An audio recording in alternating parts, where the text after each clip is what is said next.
Muy buenas noches. En nombre del Health Training Institute, les damos la más cordial bienvenida a esta conferencia de neumonía atípica. Realmente estamos muy honrados, complacidos de poder tener a la doctora Zulibel Molina con nosotros. Ahorita tras cámara le decía, doctora, estoy impresionado, usted no duerme, realmente estudia, no sé en qué momento tanto, pero estamos muy contentos de tenerla aquí, una doctora muy dinámica, muy actualizada, que realmente viene a informarnos sobre un tema de mucho interés. Tenemos participantes de Panamá, tenemos participantes de Venezuela, algunos participantes de Centroamérica, así que queremos darle la más cordial bienvenida. Para empezar, quiero presentar a la doctora Molina. La doctora Molina es especialista en terapia intensiva y medicina crítica, mención pediátrica de la Universidad de los Andes en el año 2023, especialista en puericultura y pediatría de la Universidad de los Andes en el año 2021, diplomado en cuidado estético de la Universidad de los Andes 2018, médico cirujano de la Universidad de los Andes 2017. Formada desde el punto de vista académico, también desde el punto de vista laboral. Tenemos como médico especialista de la Unidad de Cuidados Intensivos Pediátricos del Instituto Autónomo Hospital Universitario de los Andes desde el 2024 hasta la actualidad. Médico residente en Medicina Crítica y Terapia Intensiva Pediátrica, Instituto Autónomo Hospital Universitario de los Andes 2021-2023. Médico residente de Puericultura y Pediatría, A mí me dio, Instituto se me desactivó. Autónomo Voy a salir. Universitario de los Andes 2018-2021, con múltiples distinciones académicas, también múltiples investigaciones, indexaciones en revista. Realmente queremos darle la más cordial bienvenida y recibir con un fuerte aplauso a la doctora Zulibel Molina. Bienvenida, doctora. Hola, bueno, nada, quiero aprovechar y darles las gracias por la invitación al Health Training Institute. Y bueno, nada, esta charla pues se titula Neumonía típica y es un poco para hablar en cuanto a un problema de salud pública como lo es este tipo de neumonía adquirida en la comunidad, ¿no? En primer lugar, pues quiero declarar que no tengo ningún tipo de conflictos de intereses y que tampoco, esta charla es netamente con fin académico. Entre los objetivos que se van a hablar es un poco en cuanto al impacto mundial de las neumonías adquiridas en la comunidad, hablar sobre la definición de neumonía típicas, sus agentes etiológicos y sus características. De igual forma, establecer el diagnóstico clínico, además de las diferencias entre las neumonías atípicas y las no atípicas, y su diagnóstico microbiológico. Y por último, hablar sobre el tratamiento de las neumonías adquiridas en la comunidad de tipo atípicas. Si bien la mayoría de las personas asocian neumonías a personas mayores, pero por el contrario, las neumonías representan la principal causa de muerte infantil por infección en el mundo. Para el 2023 se han publicado artículos, tanto en la UNICEF como en la Organización Mundial de la Salud, donde reportan que más de 725.000 muertes ocurren al año en menores de 5 años por neumonías adquiridas en la comunidad. Y dentro de este grupo destaca un grupo especial que son los recién nacidos. De igual forma, dentro de estas 725.000 muertes que ocurren en el año, un 20% está representado por la India. Por lo tanto, viene siendo un problema de salud público a nivel mundial, y es que todos los días muere un niño cada 40 segundos por neumonías adquiridas en la comunidad.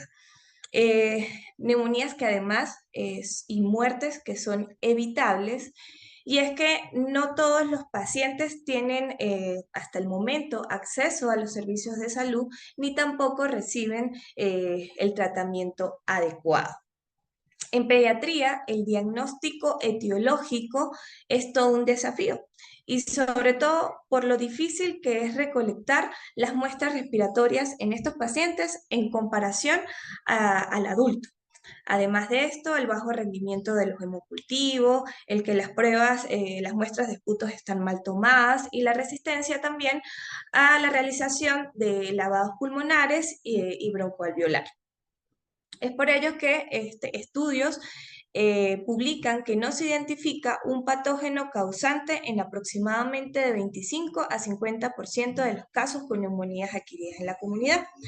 Un estudio publicado en 1999, hace bastantes años, por Fine y colaboradores en Estados Unidos y Nueva Escocia, de tipo observacional, analítico, prospectivo, encontró que del 30% de la población ambulatoria a quienes se les realiza más de una prueba microbiológica, solamente el 6% encontró el agente etiológico, mientras que del 96% de los pacientes hospitalizados a quienes se les realizó y de igual forma más de una prueba microbiológica, solamente el 30% tuvo un diagnóstico etiológico, es decir, que un 70% se queda sin identificar el patógeno. Y esto no es muy diferente a la actualidad, a pesar de que en el área hospitalaria se cuentan con ciertos tipos de pruebas, no todas son lo suficientemente sensibles y específicas, y se logra alcanzar apenas un 40-80% el diagnóstico etiológico. Y esto con un margen, como pueden darse cuenta, bastante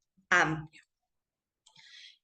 Si bien los principales microorganismos causantes de neumonía adquirida en la comunidad son los virus, esto sobre todo representa el 80% de los casos en niños menores de 2 años de edad. En la actualidad se ha observado un incremento de los mismos, pero también de las bacterias atípicas. Y es que estas representan entre un 10 al 30% de los casos de neumonías adquiridas en la comunidad. Este porcentaje se asemeja mucho a uno publicado en el 2022 en España, en donde de los 92 pacientes incluidos por neumonías adquiridas en la comunidad, un 30% fue diagnosticado como neumonías atípicas y un 70% como neumonías no atípicas. En cuanto a la definición, no hay un consenso para definirla como tal. Fue descrito por primera vez en 1938 por Reimann, quien describió una serie de casos de pacientes que tenían síntomas muy diferentes a los que se presentaban a una neumonía adquirida en la comunidad de origen bacteriano, en donde en esta se toma en cuenta la fiebre elevada y la presencia de esputo purulento. Estos eran pacientes que presentaban síntomas respiratorios tanto del tracto respiratorio superior como inferior, pacientes que no respondían a la penicilina, donde la fiebre no era tan elevada y donde la presencia de esputo purulento pues era escasa. Además de esto, también presentaban patrones radiográficos muy diferentes a los habituales. Y es que en un primer momento esto se asoció a que probablemente la causa era de origen viral, pero posteriormente se dieron cuenta de que el causante de este tipo de neumonías era el Mycoplasma pneumoniae. Posteriormente encontraron otros tipos de microorganismos con clínica muy similar a esto, como la Legionella neumófila y la Clamidia pneumoniae. Para el 2006, un estudio de revisión en adultos definió a los patógenos pulmonares atípicos como aquellos que causan enfermedades infecciosas sistémicas con un componente pulmonar.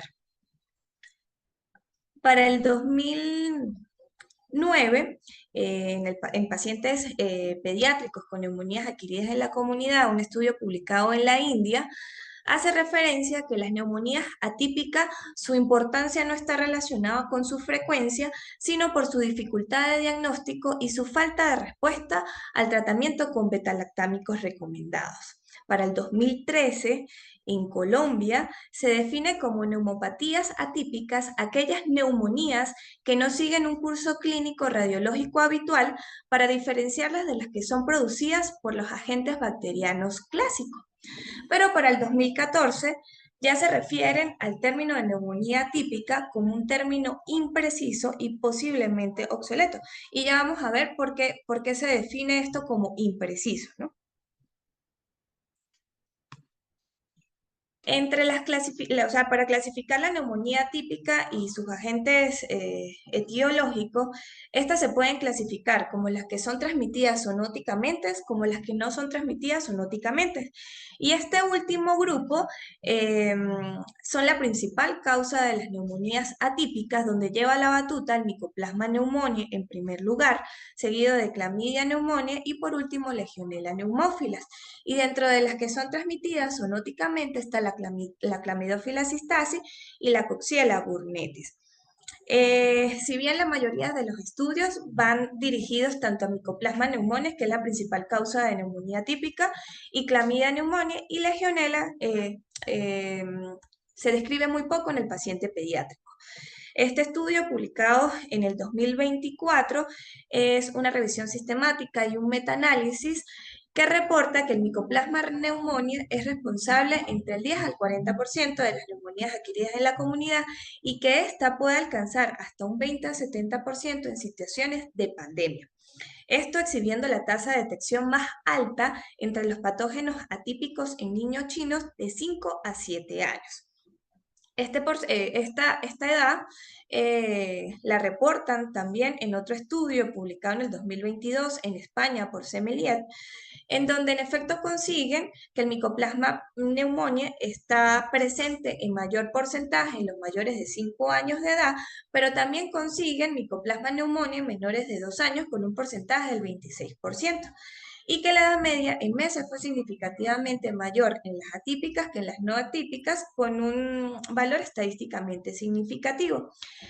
La edad anteriormente era considerada como determinante para definir si la neumonía era atípica o no atípica. Pero hoy en día, pues debido a los cambios epidemiológicos y además la necesidad de escolarización temprana de los pacientes, se presentan este tipo de microorganismos cada vez más temprano. Es por ello que este estudio consigue Mycoplasma pneumoniae en menores de 2 años probablemente. Para el 2006, un estudio publicado en Turquía también reporta el Mycoplasma pneumoniae en un 27% de los pacientes, mientras que Clamidia pneumoniae en un menor porcentaje, solo en un 5%, y que la edad promedio es mayor en el paciente con Mycoplasma pneumoniae en 5.3 años que la clamidia neumonía en pacientes más pequeños en 1.5 años. Sin embargo, los estudios actuales hacen referencia a que la clamidia neumonía es la causa más importante de neumonía en niños mayores de 5 años. Sin embargo, esto es muy similar al Mycoplasma pneumoniae, por ende es difícil establecer la diferencia, además que clínicamente son muy similares. En la India, para el 2009, encuentra Mycoplasma pneumoniae, no en niños tan grandes, sino en menores de 5 años de edad, y no encuentra Clamidia pneumoniae en este grupo de edad, y tampoco reportan algún caso con infección por Legionella. Un estudio más reciente, en el 2020, encuentran una alta frecuencia de Clamidia pneumoniae en pacientes pediátricos, tanto en el en infecciones del tracto respiratorio superior como en el tracto respiratorio inferior, neumonías adquiridas en la comunidad, en comparación con los grupos control, y esto con un valor estadísticamente significativo. Como les comentaba anteriormente, la legionela neumófila es poco descrita en el paciente pediátrico, realmente su incidencia es desconocida, se dice que aproximadamente es entre el 2, representa el 2 al 9% de las neumonías adquiridas en la comunidad, y cuando esta se presenta en el paciente pediátrico, tiene desenlaces fatales, progresa rápidamente si no se trata a tiempo. Si hablamos un poco más de Mycoplasma pneumoniae, que es la bacteria más frecuente dentro de las neumonías atípicas, encontramos que esta carece de pared celular. Esta es la razón por la cual no responden a los betalactámicos habituales para las neumonías adquiridas en la comunidad, y que su transmisión es por contacto cercano a través de gotas respiratorias, pero su inmunidad no es duradera. A pesar de que se forma inmunoglobulina G, estos pacientes pueden presentar en repetidas ocasiones infecciones por la misma y aquel que sea portador asintomático puede permanecer con el microorganismo incluso meses a pesar de haber recibido antibiótico. El tiempo de incubación es aproximadamente 20 días después de la exposición, que viene siendo más o menos como 3 a 4 semanas, y dentro de las características de la infección encontramos que el Mycoplasma pneumoniae pues tiene vinculados diferentes mecanismos de virulencia, y esto le confiere la afinidad por el epitelio respiratorio. El daño directo viene dado por el peróxido y superóxido de hidrógeno, y la supervivencia viene dada por parasitismo superficial e intracelular de las células infectadas e interacciones diversas con el sistema inmunitario. Por lo tanto, la patogenia se produce eh, por tres cositas, que sería el efecto directo de la bacteria, que generalmente es lo que da el componente, la presentación con el componente pulmonar, efectos indirectos inmunomediados y efectos mediados mediante vasculitis o trombosis. Estos dos últimos vendrían dando el componente clínico extrapulmonar.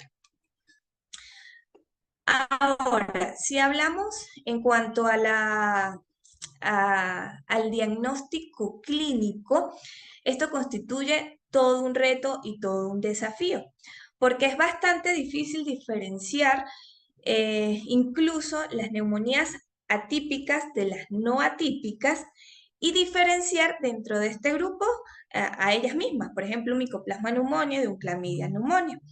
Esto podemos observarlo en el 2006, en el estudio en Turquía, reportan que no se observa diferencia significativa en el inicio clínico, los signos, los síntomas y los parámetros de laboratorio en niños con infección por Mycoplasma pneumoniae y Chlamydia pneumoniae en comparación con aquellos que no tienen esta infección.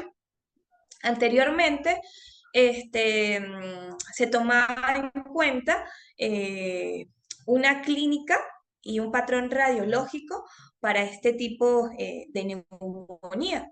Sin embargo, con el paso del tiempo, con los cambios epidemiológicos, estas características clínicas y radiológicas que habitualmente se utilizaba para dar un diagnóstico, hoy en día es impreciso en la práctica clínica, y esto está reportado en múltiples estudios. ¿Qué se tomaba en cuenta anteriormente? Que la presentación de este tipo de neumonía tenía un inicio subagudo o insidioso, que estaba acompañado de síntomas constitucionales como cefalea, fiebre poco elevada, tos, malestar general, artromialgias, además de síntomas respiratorios, y radiografía de tórax, donde pues la presentación no era de condensación lobar, ¿no? Además de que había una disociación clínico-radiológica, es decir, que lo que se ocultaba no era lo que en el hallazgo radiográfico pues se estaba observando, ¿no?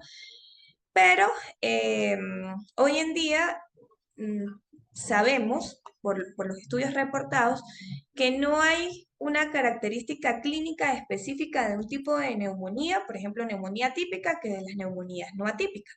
Y esto podemos verlo en este estudio publicado en España para el 2022 de Mycoplasma pneumoniae, para ver las características clínicas diferenciales y dificultades de diagnóstico de las neumonías atípicas en niños. Este estudio fue un estudio analítico, observacional, prospectivo, que incluyó 92 pacientes con neumonías adquiridas en la comunidad. Para la definición de neumonías adquiridas en la comunidad, tomaron en cuenta paciente previamente sano, que en el momento tenía síntomas respiratorios, con hallazgos radiográficos compatibles con un patrón alveolar, intersticial, mixto o indefinido. Y de estos 92 pacientes, eran pacientes entre un mes de vida a 14 años de edad. Dentro de estos 92 pacientes encontraron que un 30% tenían diagnóstico de neumonía adquirida, específicamente para Mycoplasma pneumoniae, porque el tipo de pruebas que se realizó fue para serología para Mycoplasma pneumoniae. Pero dentro de las principales características o hallazgo importante de este estudio fue que no encontró una diferencia en cuanto a las características clínicas de las neumonías atípicas de las no atípicas. Por ejemplo, la fiebre, que generalmente se describe más elevada en las neumonías no atípicas, aunque este estudio se presentó en mayor porcentaje en las neumonías no atípicas que en las atípicas, pues no alcanzó un valor estadísticamente significativo. Por otro lado, la tos intensa que se asocia o se asociaba a las neumonías atípicas, aunque en este estudio el porcentaje de presentación fue mayor en las neumonías atípicas, tampoco alcanzó un valor estadísticamente significativo. Y otras características clínicas que se asocian comúnmente a las neumonías atípicas, como la clínica digestiva, el dolor costal, el exantema cutáneo, odinofagia, conjuntivitis, afectación del estado general, hipoxemia menor del 92%, pues tampoco se encontró una asociación con esto. Pero sí encontraron que la congestión nasal generalmente se encuentra más presente en las neumonías no atípicas que en las neumonías atípicas. Y esto con un valor estadísticamente significativo, mientras que la taquipnea está más presente en las neumonías atípicas que en las neumonías no atípicas, esto con un valor también estadísticamente significativo. Pero ambas son características que no se les puede atribuir a, o sea, a una determinada, en este caso, neumonía, porque forman parte de los síntomas de dificultad respiratoria. Entonces, pues no, con esto no podemos, el estudio no puede establecer una característica diferencial entre una y la otra. También este estudio encontró que no hay un patrón que defina patrón radiográfico propio para un tipo de neumonía que para la otra. Por ejemplo, el patrón alveolar en este estudio estuvo presente en igual porcentaje tanto en las neumonías atípicas como en las neumonías no atípicas. Mientras que el patrón intersticial, aunque estuvo más presente en neumonías atípicas que en las neumonías no atípicas, no alcanzó un valor estadísticamente significativo. Y dentro de las complicaciones de estas neumonías que se describe en la literatura entre un 18 a 20%, que es el derrame pleural, este se presentó en porcentaje muy similar en las neumonías atípicas y en las neumonías típicas, por lo que tampoco se estableció se encontró un valor estadísticamente significativo. Por lo tanto, no hay ningún patrón que se muestre como exclusivo de una etiología concreta. Anteriormente se decía que el patrón de consolidación o el OAR era patognomónico de la neumonía bacteriana. Hoy en día, pues podemos establecer que no hay un patrón específico de un tipo de neumonía que de la otra. Además de las características clínicas y radiológicas, también están los valores analíticos y los laboratorios, y es que tampoco estos definen un tipo de neumonía y la otra. Se sabe que en la cuenta blanca y el número de neutrófilos ligeramente es más elevado en las neumonías atípicas que en las en las neumonías no atípicas que en las neumonías atípicas, pues no alcanza un valor estadísticamente significativo para establecer la diferencia. Igual el PCR se mostró en este estudio con valores bastante bajos en las neumonías atípicas en comparación con las neumonías no atípicas y pues tampoco alcanzó un valor estadísticamente significativo. Por lo tanto, los parámetros de laboratorio no son específicos de la etiología bacteriana, proporcionan información para finalmente en conjunto hacer el diagnóstico definitivo, pero pues por sí sola no nos permite diferenciar una de la otra. Esto también es similar a lo encontrado en este indicador. Esto es una tabla para el diagnóstico de neumonía por Mycoplasma pneumoniae, publicado por la Sociedad Española de Infectología Pediátrica en abril del 2024, en donde toma en cuenta los hallazgos más habituales, aquellos que aumentan la probabilidad de Mycoplasma pneumoniae, pero que no la confirman, y aquellos que disminuyen la probabilidad de Mycoplasma pneumoniae, pero que tampoco la excluyen. Dentro de los hallazgos más habituales, pues lo que ya hablamos, lo que es la fiebre, tos seca persistente, astenia, disnea, cefalea o dinofagia, y dentro del hallazgo radiográfico pueden observar que no hay un patrón específico para este tipo de neumonía, pero que sí predomina las consolidaciones en 59% de los casos, seguido de infiltrado unilobar 32%, pero también se pueden encontrar infiltrados multilobares y derrame pleural. En el laboratorio, elevación leve de leucocitos y neutrófilos y elevación moderada de la PCR, pero toman en cuenta aquellas características que aumentan la probabilidad de Mycoplasma pneumoniae, la edad mayor de 5 años, ambiente epidémico familiar positivo, manifestaciones extrapulmonares, especialmente cutáneas y gastrointestinales, dolor torácico, crepitante, duración más de 6 días, ausencia de respuesta con tratamiento beta-lactámico, y dentro de las características que disminuyen la probabilidad de Mycoplasma pneumoniae, pero que no la excluyen, está la edad menor de 5 años, sibilances y rinorea. Sin embargo, este indicador pues, se debe analizar con cautela, ya que también pues, nos podría estar hablando de una neumonía de origen viral y por ende se utiliza en caso de duda entre neumonía bacteriana típica o atípica. En cuanto a la presentación clínica, ya hemos hablado de, de estas bacterias atípicas, del componente pulmonar, y es que esta es la presentación más frecuente, generalmente tiene un curso benigno, eh, y se debe por daño directo del epitelio pulmonar. Es muy raro aquellos que se complican o que desarrollan formas graves, pero también está la presentación clínica de la infección o colonización asintomática. En esta la frecuencia es bastante variable, puede ir desde menos de 3% a un 50% de los casos. Y lo que le comentaba anteriormente es cuando el paciente pues, es portador asintomático, puede permanecer con este microorganismo durante meses y no estaría indicado la antibiótico-terapia porque no hay evidencia que disminuya ni la transmisión ni la excreción del mismo.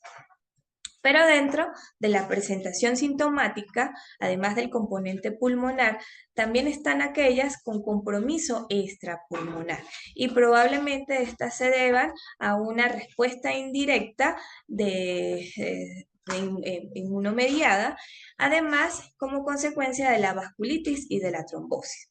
Dentro de las manifestaciones con compromiso extrapulmonar para Mycoplasma pneumoniae se describe alteraciones en la piel como exantema maculoeritematoso, eritema multiforme, el síndrome de Steven-Johnson en un 7% de los casos, manifestaciones neurológicas, estas presentes en un porcentaje bastante bajo, 0,1%, pero alcanzando en pacientes hospitalizados hasta un 7%, y la forma de presentación es como meningoencefalitis.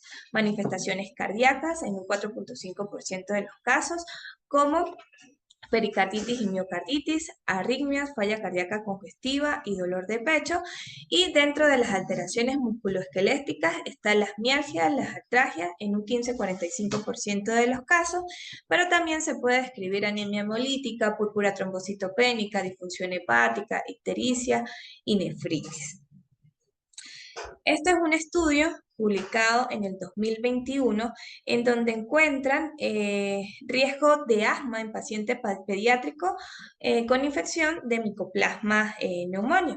Y este estudio encuentra que hubo una asociación estadísticamente significativa entre la infección por Mycoplasma pneumoniae con mayor riesgo de cualquier tipo de asma infantil, y que los niños con asma aguda tuvieron una seropositividad significativamente mayor para los anticuerpos IgM antimicoplasma pneumoniae que los niños con asma estable. Este es otro artículo publicado en el 2023, donde también asocia asma con anticuerpos inmunoglobulina E para clamidia pneumonia, y pues concluyen que esta respuesta inmune puede reflejar una infección persistente que puede contribuir a los síntomas continuos del asma. Les había comentado que es difícil diferenciar Mycoplasma pneumonia de Chlamydia pneumoniae. La presentación clínica es muy similar, pero también les comentaba que el curso clínico generalmente es leve, pero que también está el componente extrapulmonar, pero que cuando se presenta legionela generalmente es más aparatosa y tiene un desenlace fatal si no se trata a tiempo. Y es que esta generalmente incluye anomalías del sistema nervioso central, anomalías cardíacas, afectación hepática, afectación renal, afectación muscular y anomalías electrolíticas. Sin embargo, si estuviésemos hablando del componente extrapulmonar del Mycoplasma pneumoniae, sería también muy similar. Entonces, pues fíjense una vez más que sería también difícil de diferenciar entre una y otra. La Sociedad Española de Infectología Pediátrica, en este estudio también del 2024, propone para Mycoplasma pneumoniae que se debe tener en cuenta factores de riesgo para el desarrollo de las formas graves. Y esto es importante de tomar en cuenta porque de esto va a depender si iniciamos o no iniciamos tratamiento en este tipo de pacientes. ¿Cuáles serían los factores de riesgo para el desarrollo de formas graves? Asplenia anatómica o funcional, anemia de células falciformes, síndrome de Down, estados de inmunosupresión, y es que aquellos pacientes que tengan alteración del estado inmune humoral, hay mayor riesgo de que la presentación con compromiso pulmonar sean las formas graves o mayor duración e incluso mayor riesgo de que la presentación sea del componente extrapulmonar.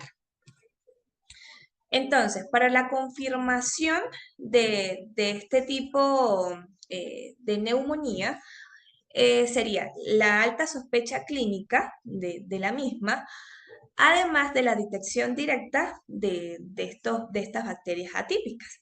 Y esto puede ser, o bien sea por PCR, que puede ser en muestra respiratoria, generalmente es la que se realiza, por serología. También se nombran cultivos y test de antígenos, pero los cultivos es muy difícil de aislar este tipo de bacterias y los de test antígenos no están presentes en todas las instituciones. Y también están recientemente un test de respuesta específica de las células secretoras de anticuerpos. Ahora, ¿con qué contamos? Contamos con serología y con PCR. En el caso de la serología, para confirmar este tipo de neumonías, sería la seroconversión por aparición de IgM específica o aumento más de 4 veces del título de inmunoglobulina G en 2 muestras separadas al menos 2 semanas. Y también tenemos por biología molecular, la PCR, que sería la reacción de cadena polimerasa, generalmente en pruebas en muestras respiratorias. Ojo, no es de rutina realizar PCRs, o bien sea en sangre o en líquido cefalorraquídeo. La que estaría indicado sería en muestras respiratorias. En el caso, ¿qué pasa con la serología y con el PCR? No diferencia infección activa de colonización. Pero en el caso del test de respuesta específica de células secretoras de anticuerpos para Mycoplasma pneumoniae, sí podría diferenciar colonización de infección activa. Pero lastimosamente este tipo de test no está disponible fuera de los laboratorios de investigación. ¿Qué pasa con los anticuerpos de inmunoglobulina M? Y es que estos anticuerpos pues, no se podrían realizar inmediatamente al inicio de los síntomas, ya que tienen su pico de elevación de los anticuerpos entre 10 a 30 días. Entonces, pues en estos casos se demoraría mucho más el diagnóstico etiológico y tendríamos a disposición las pruebas de PCR, que serían más rápidas, más sensibles, específicas, específicamente de secreciones nasofaríngeas, donde la sensibilidad es de un 75% y la especificidad de un 96%. Sin embargo, los estudios, incluso se dice que si se hace simultáneamente serología con PCR, pues aumenta la precisión del diagnóstico. Sin embargo, en cuanto a duración de la investigación de la gente sería mucho mayor, pero los estudios van dirigidos a la realización tanto de PCR como de serología. Y esto lo podemos ver en un estudio publicado en el 2020, en donde ellos hablan que tanto la realización de PCR como de serología para Mycoplasma pneumoniae y Chlamydia pneumoniae, pues es útil para el diagnóstico etiológico. Ahora bien, ¿cuándo solicitar PCR de muestra respiratoria o cuándo solicitar serologías? Este tipo de pruebas no se realiza con frecuencia o no se indica a todo paciente tratado ambulatoriamente. Pero se debe tener en cuenta que se debería indicar en los casos de sospecha de neumonía atípica con enfermedad, ojo, de moderada a grave, no para los casos leves, que requieran hospitalización. Entonces, qué se indicaría? Se podría indicar PCR o serología o ambas. Pacientes con neumonía típica que tengan factores de riesgo para el desarrollo de formas graves. De igual forma, PCR, serología o ambas. Pacientes con neumonía grave que precise ingreso en la unidad de cuidados intensivos, PCR, serología o ambas. Neumonía típica o indeterminada que presente mala respuesta a betalactámico tras 48 a 72 horas de tratamientos. PCR, serología o ambas. Presencia de otros síndromes respiratorios como bronquitis, exacerbación asmática que no responde a tratamiento habitual, también se indicaría su realización. Presentación de manifestaciones extrapulmonares de Mycoplasma pneumoniae, si presenta síntomas respiratorios acompañantes y en los pacientes con manifestaciones más graves como neurológicas, cutáneas o cardíacas, también se indicaría la realización de esto, PCR, serología o AMPA. Muestras respiratorias profundas obtenidas por lavado alveolar. En este caso sería solamente la PCR o cuando por cuestiones epidemiológicas se precisen aislamientos por cortes, solo PCR y en estudios de brotes sí se realizaría tanto el PCR y la serología. Para Legionela también están disponibles las pruebas de serología, pero generalmente se dejan para uso de investigaciones epidemiológicas, pero para un diagnóstico temprano se pudiese utilizar las pruebas de antígenos en orina, sobre todo si esta es para Legionela pneumófila serogrupo 1, con una sensibilidad del 75% y especificidad del 99%, pero quien continúa llevando la batuta en estos casos viene siendo el PCR, siendo más con mayor fiabilidad y mayor rapidez. Ahora bien, ¿cuándo tratamos y cuándo no tratamos? Generalmente este tipo de bacterias atípicas tienen un curso leve y generalmente es autolimitado. No se sabe con precisión cuál sería el papel de los antibióticos en este tipo de bacterias, ya que no se ha observado superioridad en cuanto al uso de tratamiento empírico para este tipo de bacterias, para las formas leves versus el placebo. Tampoco se ha observado disminución de la excreción o de la transmisión o incluso de la evolución a las formas graves. Sí, en aquellos pacientes, por ejemplo, menores de 2 años de edad, donde el Mycoplasma pneumoniae pues tiene poca probabilidad, pues no estaría indicado de manera empírica el tratamiento para estas, por ejemplo, para Mycoplasma pneumoniae. Y en el caso de considerar utilizarla es porque el paciente está en un entorno familiar que probablemente sea positivo y antes de considerar utilizarla, pues se indicaría primero las pruebas confirmatorias. Por otro lado, si tenemos un paciente con alta sospecha clínica para neumonía atípica, pero no tiene factores de riesgo para las formas graves, entonces se podría considerar a este paciente no tratarlo y dejarlo bajo estrecha vigilancia siempre y cuando ésta se pueda realizar, se pueda seguir el caso. Y también en aquellos casos donde, por ejemplo, el paciente ya tiene un diagnóstico de neumonía adquirida en la comunidad y ya está recibiendo tratamiento para la misma, betalactámico, y que tras 48 a 72 horas haya mejorado, pero que se reciba una prueba confirmatoria para Mycoplasma pneumoniae y este paciente no tiene factor de riesgo para forma grave, entonces se mantendría de igual forma la conducta sin hacer cambio de antibiótico. Entonces, la Sociedad Española de Pediatría, de Infectología Pediátrica para el 2024 establece la administración de tratamiento en los casos de atención ambulatoria cuando haya una sospecha clínica elevada más factores de riesgo para formas graves, que fue lo que yo les comenté anteriormente, si el paciente tiene asplenia, síndrome de Down, anemia falciforme o alteración del sistema inmunitario, pues estaría indicado el tratamiento y considerar agregar este tratamiento en los casos de que el paciente ya esté recibiendo tratamiento, por ejemplo, con betalactámico, porque se sospechaba de una neumonía adquirida en la comunidad de origen bacteriano y que no haya mejorado tras 48 a 72 horas.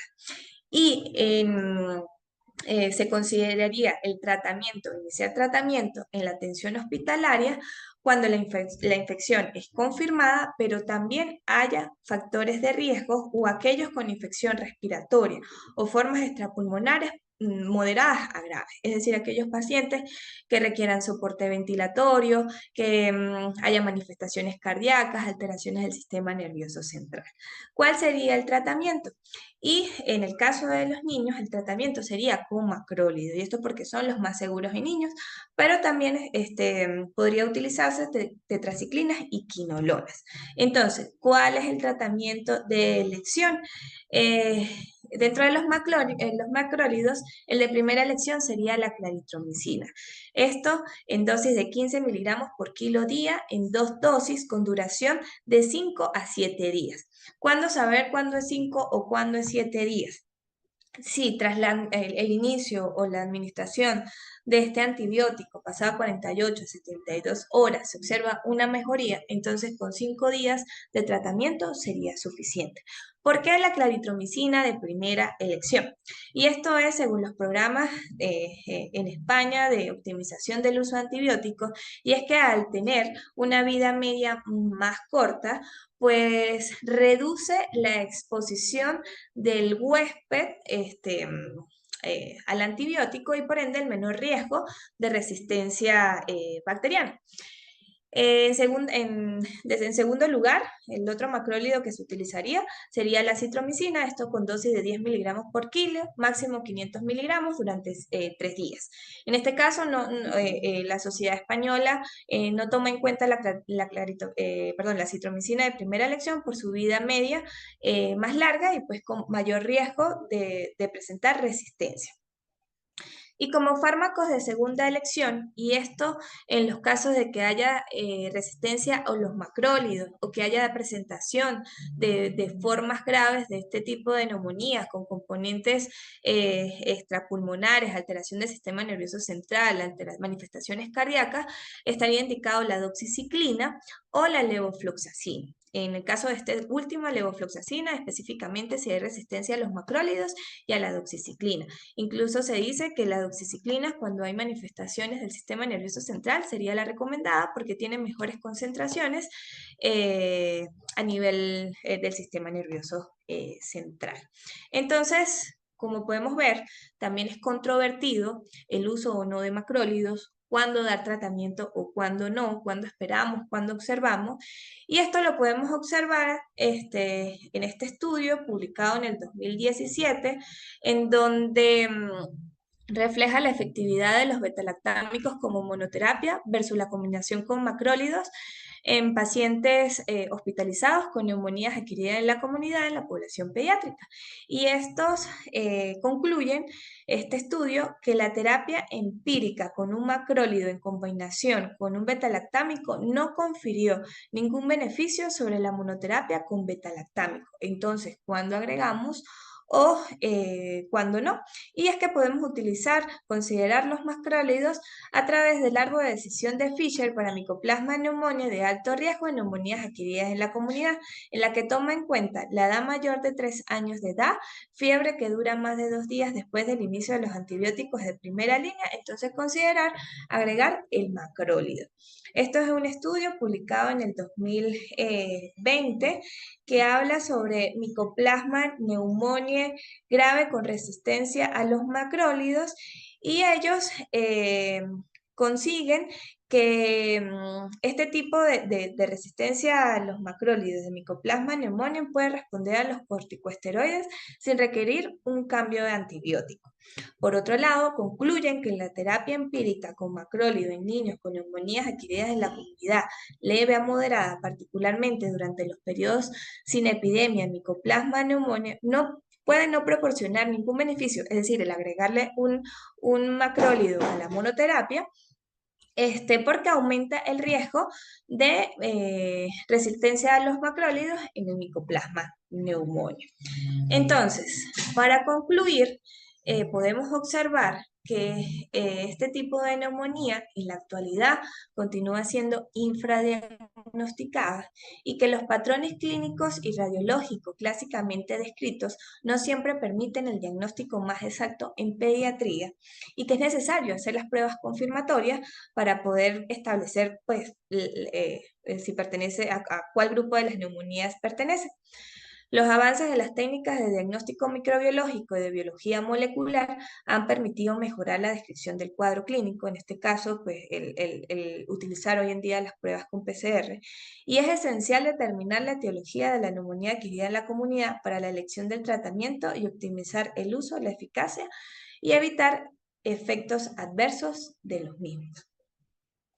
Muchísimas gracias por tu atención y bueno, quedo atenta si tienen alguna pregunta o duda al respecto. Doctora, mientras esperamos las preguntas, además de darle las gracias por tan excelente exposición, quiero leer también en el chat a la doctora Lucía Romero, que nos dice, excelente y actualizada información, doctora, muy bien presentada, excelente expositora. Y Daniel Marrero, excelente conferencia, todo un gusto escucharle. Suheidi Rodríguez, excelente exponencia, gracias, doctora, por compartir sus conocimientos con nosotros.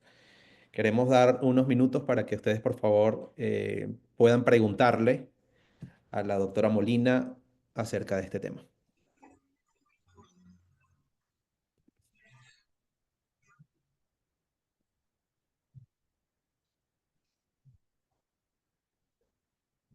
Están un poco tímidos. Yo creo que la doctora no les va a hacer nada. Vamos, esperamos sus preguntas.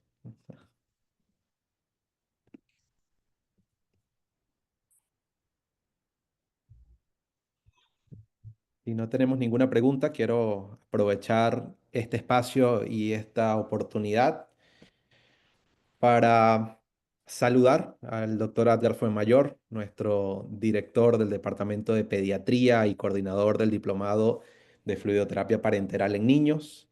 Realmente un honor poder contar con el doctor en nuestro equipo, también a la doctora Lucía Romero, que nos acompaña en el público, al licenciado Daniel Marrero, a nuestra directora del Departamento de Salud y Bienestar, la doctora Flor Parra, también está con nosotros.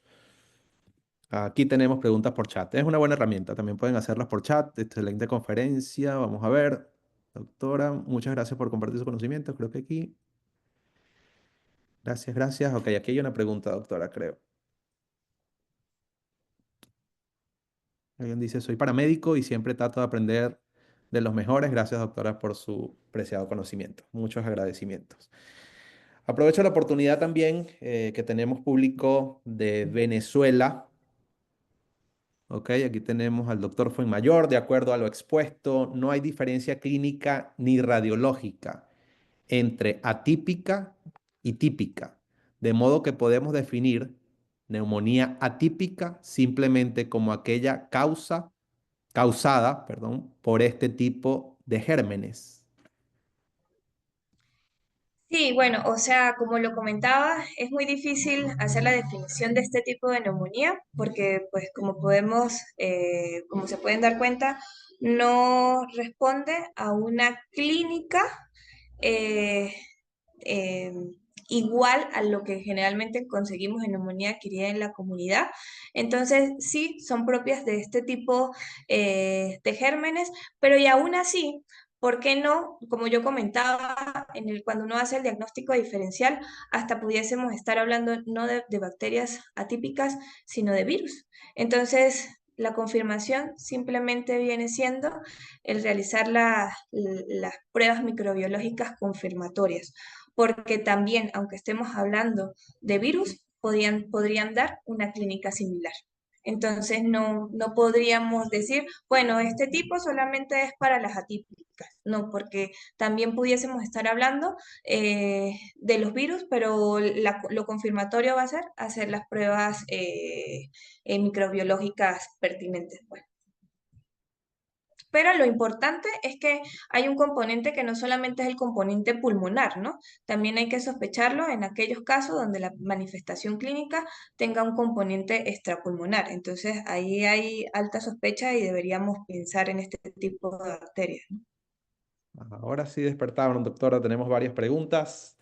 La doctora Lucía Romero, ¿hay alguna manera de distinguir Legionela de Mycoplasma por severidad clínica? ¿Es frecuente la Legionela en niños? No, como lo comentaba en la presentación, la legionela es poco frecuente, no se describe casi en el paciente pediátrico. Dicen que la incidencia es imprecisa, al menos alcanza un 9% de los casos de neumonía adquirida en la comunidad. Sí dice que cuando se presenta es bastante fatal, pero yo intenté mostrar un cuadro entre la diferencia de Mycoplasma pneumoniae y Legionela neumófila, y es que generalmente la legionela neumófila su presentación es más grave. Tiene afectación del sistema nervioso central, manifestaciones cardíacas, musculoesqueléticas, electrolíticas, que generalmente las formas leves de micoplasma o clamidia no las presenta, no las aborda, pero pues no, o sea, no podríamos separarlas porque este tipo por ejemplo, el Mycoplasma pneumoniae tiene un componente extrapulmonar que también pudiese estar ocasionando su forma grave. Entonces, lo sospechamos, podríamos hacer cierta diferencia, pero no podríamos decir, al menos que solamente sea el componente respiratorio, podríamos decir, ok, bueno, está bien.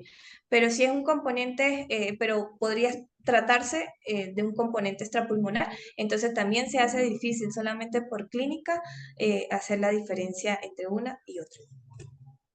Tenemos dos preguntas más, doctora. María Hernández dice, ¿las complicaciones de las neumonías atípicas pueden ser más severas a largo plazo que las complicaciones de las neumonías típicas? Es decir, perpetuarse por mayor tiempo. Mm, a ver, importante tener en cuenta también lo que la Sociedad Española de Infectología Pediátrica recientemente en el 2024 habla, que son las formas, o sea, los factores de riesgo para las formas graves. Eh, pero las complicaciones no es que haya diferencia entre una y otra. Puede también haber una neumonía que se pueda, atípica, que se pueda complicar en cuanto a presentación clínica, derrames pleurales, fíjese que están presentes en un 18 a 20% de los casos, que una neumonía bacteriana puede presentar, pero generalmente este tipo de derrames no son tan aparatosos, pero si el tipo de complicación, por ejemplo, no solamente se presenta la vuelvo otra vez, no solamente se presenta el componente pulmonar, sino se presenta también complicaciones extrapulmonares, una pericarditis, falla cardíaca por Mycoplasma pneumoniae, entonces, bueno, aquí vamos a ver la severidad, ¿no? Porque hay una definición que a mí me gustó cuando estuve en esta revisión, y es que en el paciente adulto esto lo hablan como un tipo de infección sistémica con un componente pulmonar. Entonces, las manifestaciones extrapulmonares pueden estar presentes y pueden hacer la complicación, en este caso, de las neumonías atípicas.